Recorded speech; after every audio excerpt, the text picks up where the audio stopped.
Você citou aqui Eclesiastes. Eclesiastes 9, versículos 5 e 6. Versículos 5 e 6. Os vivos ao menos sabem que irão morrer. Os mortos, porém, não sabem mais nada, né?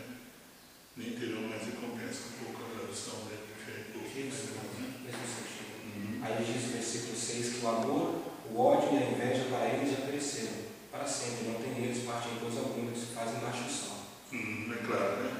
Então, esses livros de sabedoria, na verdade, são interessantes, que eles vão tocar muito nesses assuntos que são realmente verdadeiros sábios, até pessoas muito experientes, né, que conhecem bem também o que é Deus na vida deles, né? Falam a partir daí,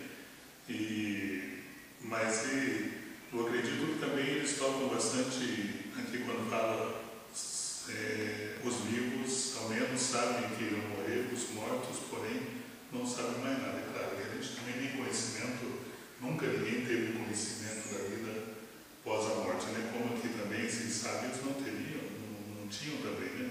Apenas eles também têm uma experiência da vida, né? Que eles vão colocar.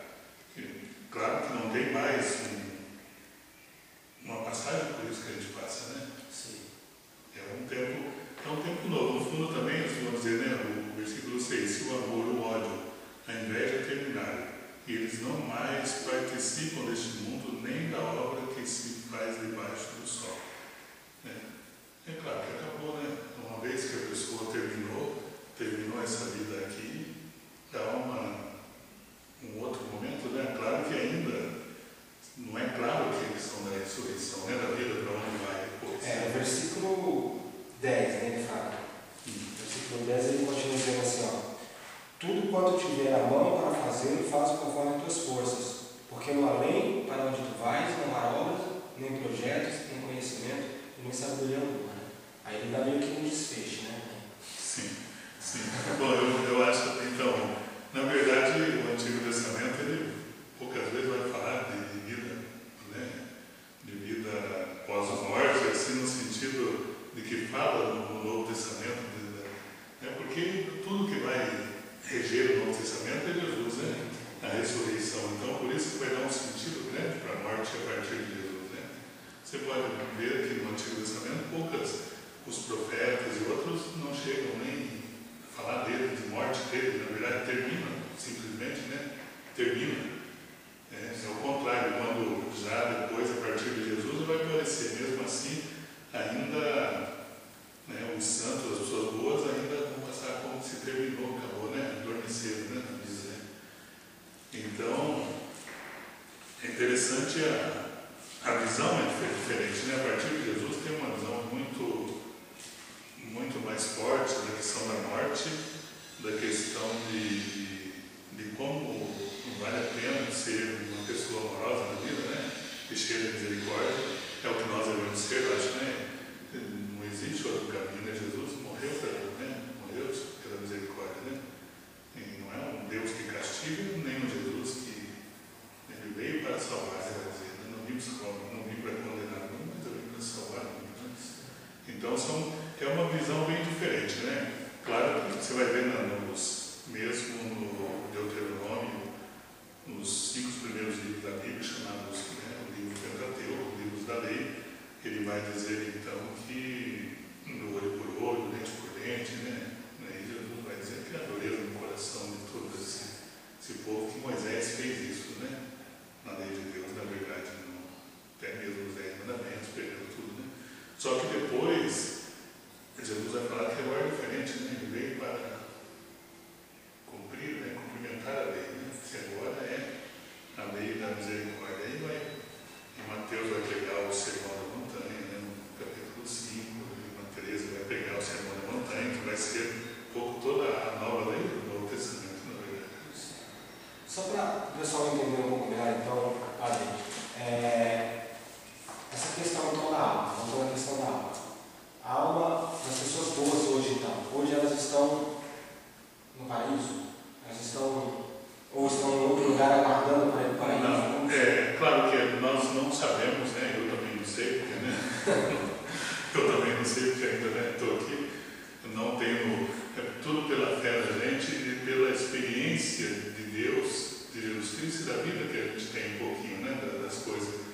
fato da gente ter sido amado, né, pela família, pelos outros, muitos amigos. Então, a partir daí também, e a gente conhece as pessoas com quem a gente trabalha e com quem pertence à comunidade, à igreja, né? Pessoas que realmente deram muito testemunho de vida.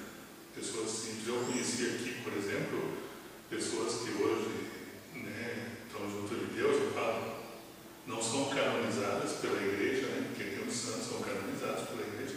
Elas não são, mas são pessoas santas que louvam a Deus, como diz o Apocalipse, entre dia e noite, porque são pessoas que passaram fazendo bem. Tiveram uma morte sofrida, com câncer, eu conheci, pessoas que vinham na missa no domingo de manhã com bolsa, né, colostomia. Ela tinha uma vida, cuida dos filhos, dos netos, ajudava, então, e outras pessoas. Né? Então, para mim, não tem uma pessoa dessa. Está com Deus. Está com Deus. Está na presença de Deus. Está com Deus, Então, aí a pergunta, poderíamos até considerar essa como sendo, talvez já é a última pergunta. Nós temos um texto aqui no livro de São João, capítulo 3, versículo 13, que diz o seguinte: Ora, ninguém subiu ao céu, senão aquele que de lá desceu, a saber, o Filho do Homem que está no céu. Então, esse texto ele diz que ninguém jamais subiu ao céu, né? A não ser aquele que de lá desceu, sendo esse o Filho de Deus. São João capítulo 3, versículo 13. Então, se nós formos colocar esse texto junto com o que está no livro de Hebreus, capítulo. Deixa eu ver aqui. Onde fala da galeria da fé aqui, os homens da fé, né? Aí termina dizendo lá, deixa eu só achar aqui. Hebreus capítulo 11, né? Versículo 13. O verso 13 e o verso 39. Diz assim: olha, todos esses morreram na fé, sem ter tido as promessas, vendo-as porém de longe e saudando-as e confessando que eram estrangeiros em terra estranha, no caso, né? Aí o 16 diz assim: mas agora aspiram a uma pátria superior, isto é, celestial. Por isso Deus não se envergonhou deles, de ser chamado o seu Deus. Aí, continuando falando, agora para fechar o versículo, que é no versículo 39, ora, mas todos esses que obtiveram um bom testemunho por sua fé não obtiveram, contudo, a concretização da promessa, por haver Deus provido coisa superior a nosso respeito, para que eles sem nós não fossem aperfeiçoados. Então aqui, em Hebreus, fala dos heróis da fé, mostra a galeria dos grandes homens e tal. Aí depois conclui dizendo, todos eles, né, morreram sem obter, né, ali o sonho, a promessa que eles haviam, né, que eles tanto estavam esperando. E aí diz até aqui no versículo 40, né, por haver Deus provido coisa superior a nosso respeito, para que eles sem nós não fossem aperfeiçoados. É como se eles não fossem realmente aperfeiçoados antes de nós, se eles não recebessem ainda o galardão primeiro do que nós.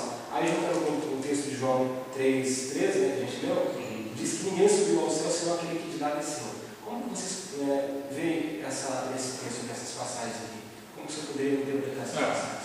Bom, a Bíblia é cheia de coisas, lugares que precisa aprofundar muito sempre para ter uma visão de vários textos diferentes e autores, porque na verdade a Bíblia toda é a história do povo de Deus, começa com a história do povo de Deus e ela vai contando a história, na verdade, né? Depois chega em Jesus que faz parte, ele é descendente desse povo também, né?